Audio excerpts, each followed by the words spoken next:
बर्तमान समय पाणीपाग विभाग लाटेस्ट खबर अनुजाई बढ़िब ठंडा। आसंता 2 दिन भितर 2 रु 3 डिग्री पर्यंत ह्रास पाइब राज्यर तापमात्रा। आसंता 2 दिन भितर राज्यर तापमात्रा 2 रु 3 डिग्री पर्यंत ह्रास पाइब फल बढ़िब ठंडा।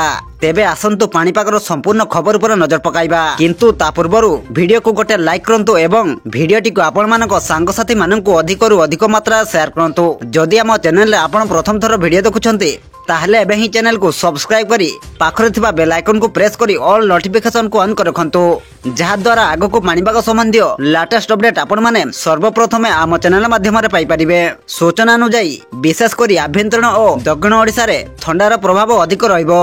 वर्तमान अधिकांश अंचल रे राति तापमात्रा हाराहारी 20 डिग्री मध्य रे रहउची। गत 24 घंटा रे कोरापुट सर्वनिम्न तापमात्रा 16 डिग्री रेकर्ड होइतिबा बेले दारिंगबाड़ी रे 18 डिग्री, फुलबाणी रे 18 डिग्री, अनुगुल और भद्रक रे तापमात्रा 19 डिग्री लेखाए रेकर्ड करा जायछि।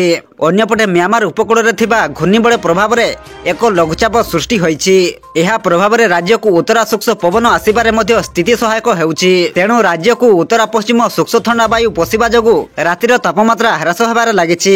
म्यांमार उपकूल रे थिबा एही लघुचापर कोनोसी सीधासळख प्रभाव ओडिशा उपरे पड़िबो नाही। एहा बांग्लादेश मुहां हेबार संभावना रहिछि। तेणु राज्य रे आसंता 7 दिन मध्य रे काणबा अंचल को छाड़ी देले बाकी सब अंचल पाग मुख्यतः सुखिला रहिबो और खराटिया रहिबार संभावना रहिछि।